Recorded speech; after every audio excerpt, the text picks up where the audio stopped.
Apreciados oyentes, muy buenos días. Esto es Reflexiones Matinales Llave de David. Para nosotros es un placer compartir las enseñanzas divinas que nos brinda el estudiar las Sagradas Escrituras. Oremos a nuestro Padre Eterno para que su amado Hijo nos llene de su sabiduría, entendimiento y comprensión para el tema preparado para hoy, que se titula El pecado del hombre.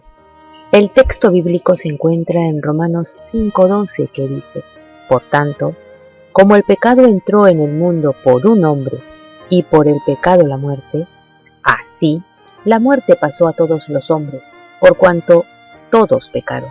Pablo comienza una personificación del pecado. Entró en el mundo, reinó para muerte, produce la muerte, tiene dominio sobre nosotros, genera toda suerte de concupiscencias, engaña y da muerte al pecador. Debido a la desobediencia de Adán, el principio del pecado entró en el mundo. El pecado, a su vez, se convirtió en la fructífera raíz de innumerables desobediencias. En toda esta sección se hace una distinción entre pecado como el principio y esencia de la impiedad y el acto concreto del pecado, o sea, la desobediencia. Pablo usa en Romanos capítulo 5 tres diferentes palabras para describir el mal que se opone a la voluntad de Yahweh, como desobediencia, pecado, iniquidad, maldad, impiedad, injusticia, ilegalidad. Pablo representa al pecado como un intruso que viene de afuera y entra en el ámbito de la humanidad. Pablo no se ocupa del origen del mal. Lo cierto es que el primer hombre violó la ley de Yahweh y en esa forma se introdujo el pecado entre los hombres. Antes de que entrara el pecado, Yahweh había advertido a Adán que la muerte sería el resultado del pecado.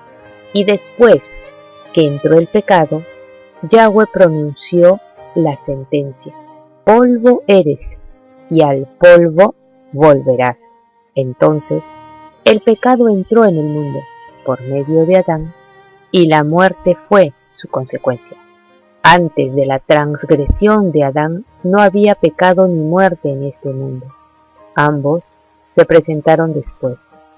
Por lo tanto, la transgresión de Adán fue la causa del pecado y de la muerte. El contraste importante radica entre la muerte como resultado del pecado de Adán y la vida como resultado de la justicia del Hijo del Altísimo. El argumento de Pablo es que la dádiva de la vida y los beneficios que logró el Mesías son mucho mayores que los efectos del pecado de Adán. La nota tónica de este pasaje es: sobreabundó la gracia. Es así que la muerte se extendió a todos los hombres. Todos los hombres descienden, sin excepción, a la sepultura. Y en este respecto, todos comparten el castigo de la transgresión de Adán. El derecho a la vida se perdió debido a la transgresión. Adán no podía transmitir a su posteridad lo que ya no poseía. En este sentido, en Adán todos mueren.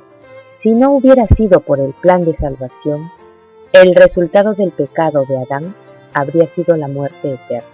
Pero mediante las estipulaciones de este plan, todos los miembros de la familia de Adán, sean buenos o malos, serán sacados de sus tumbas. En ese tiempo todos verán y reconocerán claramente que los que se pierdan eternamente sufrirán solo por causa de sus propios pecados. No podrán culpar a Adán por su destino. Los que hicieron lo bueno, que por fe aceptaron la justicia del Hijo del Altísimo y la hicieron suya, saldrán a resurrección de vida. La segunda muerte no tiene potestad sobre estos, pero los que hicieron lo malo, los que han rechazado la justificación en el Mesías y no han alcanzado el perdón por medio del arrepentimiento y la fe, saldrán para resurrección de condenación. Recibirán el castigo de la transgresión, la paga final del pecado, la muerte segunda.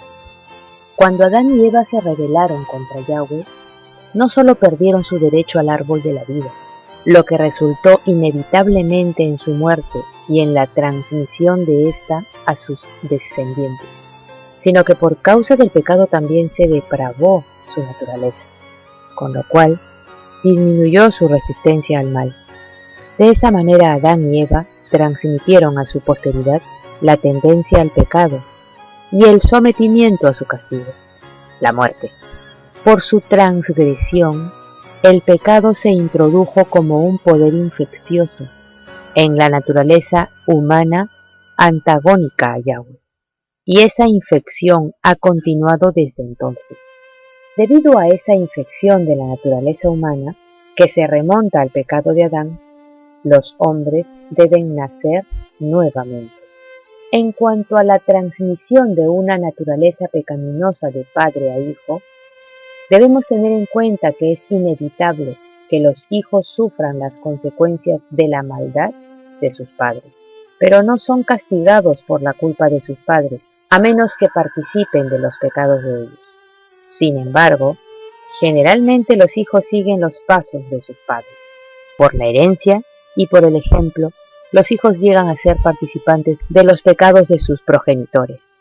Las malas inclinaciones, el apetito pervertido, la moralidad depravada, además de las enfermedades y la degeneración física, se transmiten como un legado de padres a hijos hasta la tercera y cuarta generación. Lo cierto es que el pecado apareció en un universo perfecto originado por Satanás. La razón de su principio o desarrollo nunca fue explicada y no puede ser, aún en el último gran día, cuando el juez se sentará y se abrirán los libros. En aquel día será evidente para todos que no hay y nunca hubo ninguna causa para el pecado. En la condenación final de Satanás y de sus ángeles y de todos los hombres que finalmente se hayan identificado con él como transgresores de la ley de Yahweh, toda boca quedará callada, quedará muda la hueste de la rebelión, desde el primer gran rebelde hasta el último transgresor, cuando se le pregunte por qué ha quebrantado la ley de Yahweh. Apreciados oyentes, que Yahweh les bendiga. Hasta mañana.